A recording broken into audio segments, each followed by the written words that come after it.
Continuando con el estudio ya establecido, mencionado por mi compañera, hablaremos acerca de la metodología del mismo.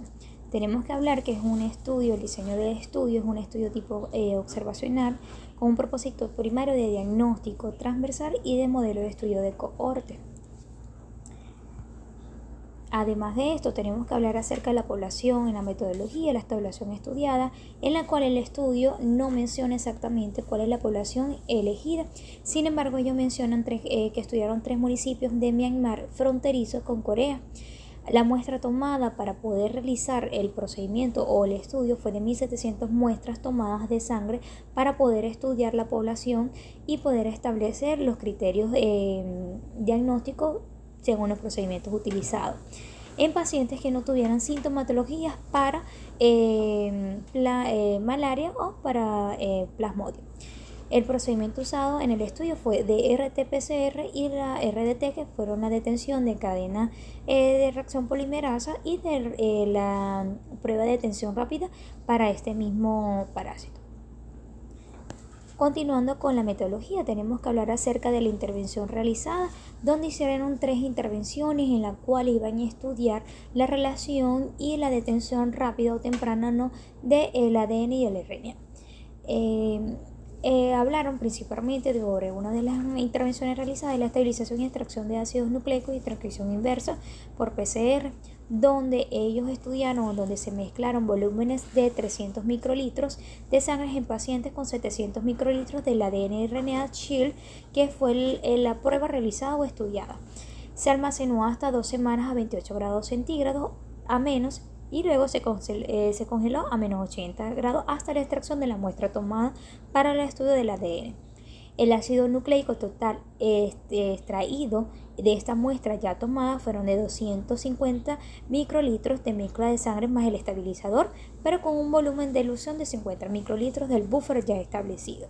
Se utilizó una plantilla de ácido nucleico de 1.5 microlitros con agua libre de RNA-asas y los cebadores de sondas para poder detectar el ácido nucleico del parásito. Estos cebadores y sondas para Plasmodium vivas y Plasmodium falciparum se adaptaron a fluoróforos modificados y se combinaron con los mismos cebadores internos para poder describir recientemente lo que es la qPCR de gran volumen y poder valorar lo que es el ciclo de cuantificación, y donde se determinaron posterior al algoritmo patentado por el software LC96, utilizando estos métodos de punto de ajuste para poder detectar lo que es la reacción de cadena polimerasa. Otra de la intervención realizada fueron los límites de tensión de Plasmodium falciparum en condiciones simuladas al almacenamiento de campos ya antes establecidos o antes estudiadas con anterioridad en otros estudios. Para medir este límite de tensión en baja cuantía para Plasmodium falciparum se crearon muestras simuladas para simular infecciones de campos ya antes estudiadas anteriormente. Se obtuvieron parásitos NF54 sincrónicos en estado anular mediante una combinación de sincronización con sorbitol y separación magnética utilizando un separador de cuadro MAX con columnas de LD. Los parásitos se cuantificaron por microscopía, luego se diluyeron una serie de cultivos de parásitos seguidos de una dilución final en sangre total humana sin paludismo, lo que resultó concentraciones finales de parásitos tanto de 250.000, de 50.000, de 10.000, de 2.400, 80, 16 y hasta 0 parásitos ml, estableciendo diluciones de tantos parásitos por ml. Realizaron 3 experimentos independientes para medir lo que es el límite de detección de referencia del Plasmodium falciparum en condiciones ambientales de almacenamiento 3 días a 22 grados centígrados. Cada experimento siguió el diseño de curva estándar anterior y realizó 8 repeticiones de dilución. También se evaluó el impacto de condiciones de almacenamiento tropical después de la recolección de la muestra para el límite de detección del mismo.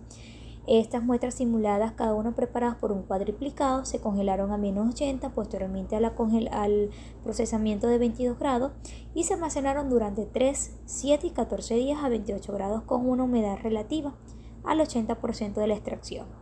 Otro de la intervención realizada fue los límites de detención de mezcla de Plasmodium falciparum y Plasmodium viva conjuntamente.